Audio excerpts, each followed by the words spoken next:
I always believed that God would never give us a task that we couldn't overcome. He would never make us face anything that we weren't strong enough to handle. And I truly believe that. You know, with everything that I've been through, it was such an amazing experience. I mean, during my third and fourth surgery, I laid lifeless on life support. I couldn't get off of it. They wouldn't take me off. I had no concept of time. I didn't even know what was going on or what was wrong, but I just knew something was wrong. It wasn't right. My first two surgeries were vastly different.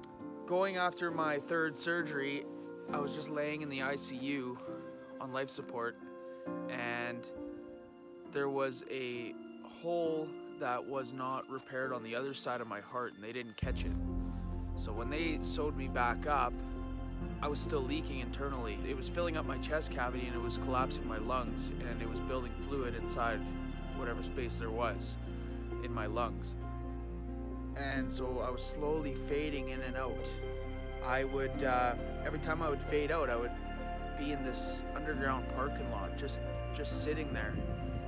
And there was a woman beside me, and she was in like really neatly dressed, like suit jacket, dark features, really tight knit ponytail. And I don't remember actually looking at her, but I knew what she looked like. I didn't talk to her, but I knew the feeling in behind what she was kind of telling me without words. And it was just basically like, it's gonna be okay. It's all gonna be over soon. Everything will be easier. And it was so quiet, the quietest of quiet that I've ever experienced. I don't think you can experience it when you're conscious. It's something inside of us that it comes out at times of need or at our darkest hour. We find the strength from within. And I do know that whatever happened, it was divine. It had to have been. Because I remember waking up one last time in the worst shape I've ever been. I tried to take one last breath in with the machine, and I just remember fluid being sucked into me.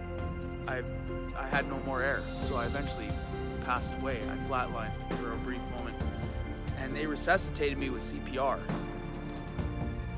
And it was, I mean, nobody can prepare you for that kind of a battle.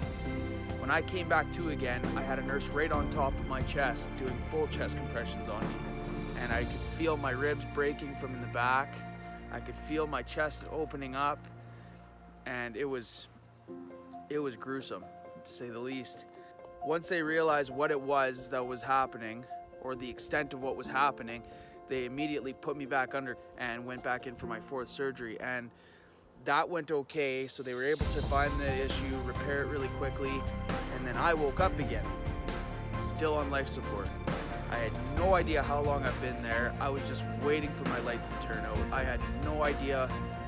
I thought I was in there for months. I had no idea. So I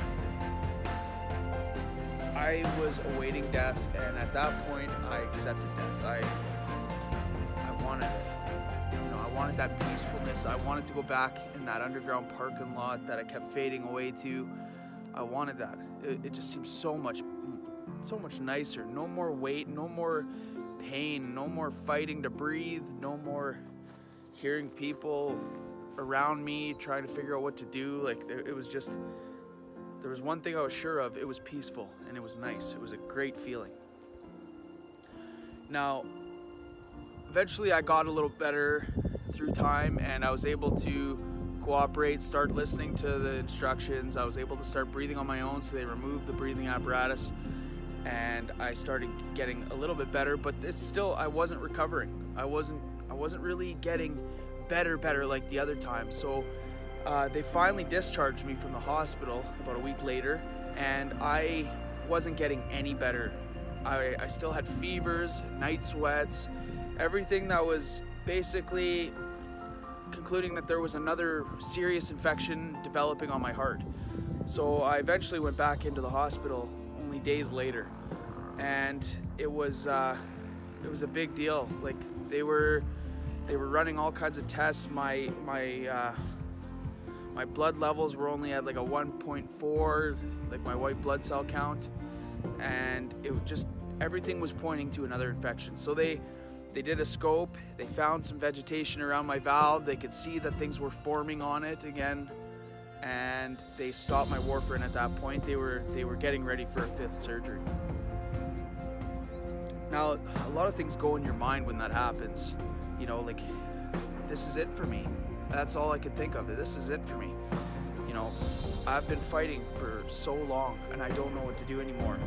I'm giving it up. I was in God's hands now. I just prayed to him, please take me. I want to meet you back in that parking lot if that was you. I don't know. I want that again. I don't want this.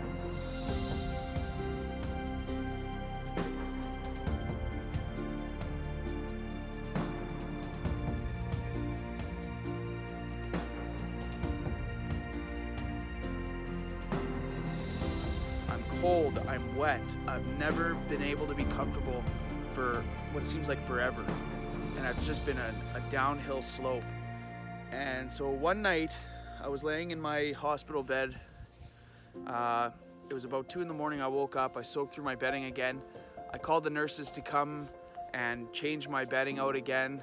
So they helped me off the bed. I was just hanging on to my IV pole, virtually lifeless. And they changed my bedding out, they left the room, and I decided before I'm gonna crawl back into my bed, I'm gonna go to the washroom, and then I'll be okay to go back into bed and try and sleep a little more. And once I came out of the washroom, my room was lit up only by one thing, and it was my phone sitting on my bedside table, and I had no idea why. I wasn't even using my phone before that. I just woke up and called the nurses. And by the time I got to my phone, I could see on it that it was open to YouTube, and there was a video on it. And it was by the artist of Danny Gokey, and the title of the video was Tell Your Heart to Beat Again. And it was a song by him, and he was explaining in this song that basically this surgeon went to a church with this pastor who wanted to witness a heart surgery take place, and so the surgeon agreed. And one of the things they had to do once the surgery was done was put the heart back in, get the heart started before they closed the chest cavity up. And when they went to start the heart wouldn't start. And so the surgeon got down on his knees and did something so out of textbook. He said, "Mrs. Johnson, your heart is fixed. God has fixed your heart. And now we need you to tell your heart to beat again." And her heart began to beat. And so he continues to say, like, why do I explain this to you? Because, you know, no matter what the pain of your past may be, you can always get back up, or you can always forgive again. You know, you don't have to walk with a limp. And he says, like, God, our Father, you know, through Jesus, our great physician, is telling you to tell your heart to beat again. And I lost it.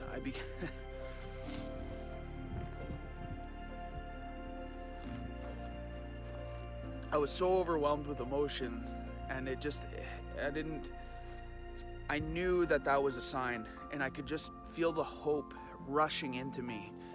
Although I didn't feel good, it was a sign that I needed, and I could feel that presence around me. And it was, I don't even know how else to explain it. It was magical. It was amazing. And after about 40 minutes of just weeping with pure joy, that I knew for some reason I just had a feeling everything's gonna be okay. Like, I have him on my side now. He's in my corner. And I eventually went back to sleep. I woke up about 40 minutes to an hour later, and for the first time in forever, I was warm. I was dry.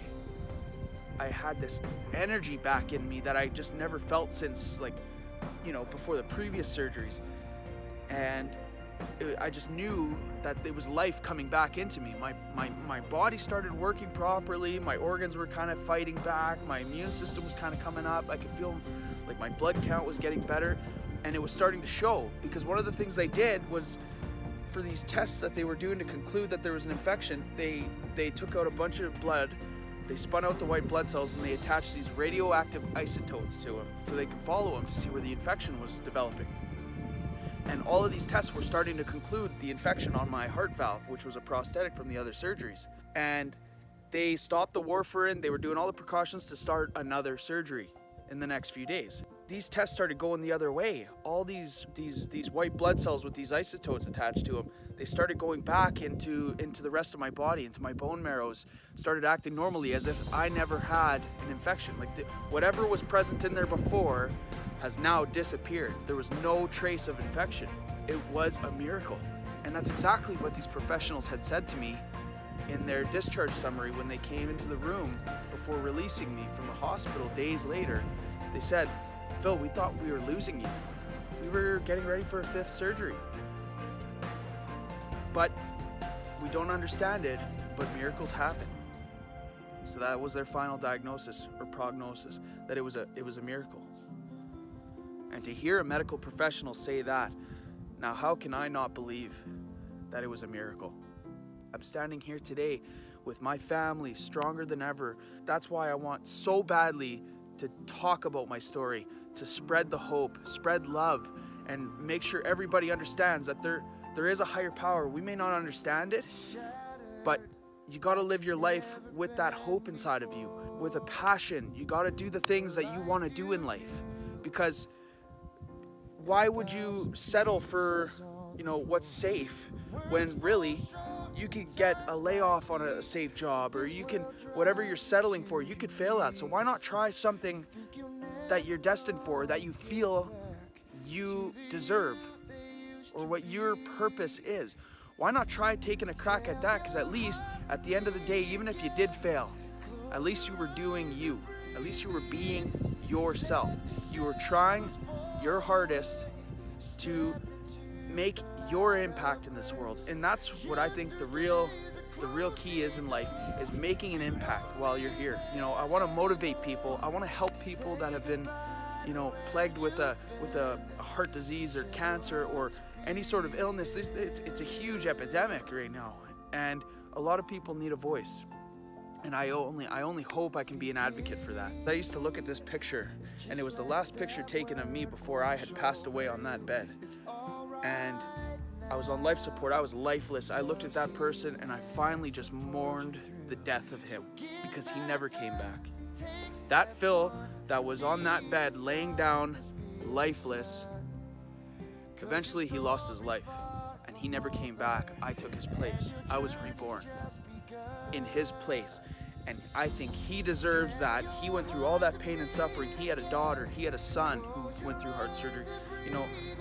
He has a wonderful wife, wonderful family who loves him. He had a mother who lost a son. He had 2 brothers who lost a brother. This happened, and we can't take that back. I know that now. I was clinging on to that person for so long, but I know now that there's nothing I can do about it. That happened, and I can't change that. What I can do is change who I am now. Mourn the death of that person so I can really accept the person I am now. And I am proud to say that I am the person with these scars. I am the person who has suffered. But I'm the person now who's going to live out the rest of his life in absolute light and try to help everyone he can. And that's my message I'm trying to deliver. In this moment, heaven's working everything for your good. Tell your heart to beat again. Close your eyes and breathe it in. Let the shadows fall away. Step into the light of grace. Yesterday's a closing door. You don't live there anymore. Say goodbye to where you've been and tell your heart to beat again. Your heart to beat again.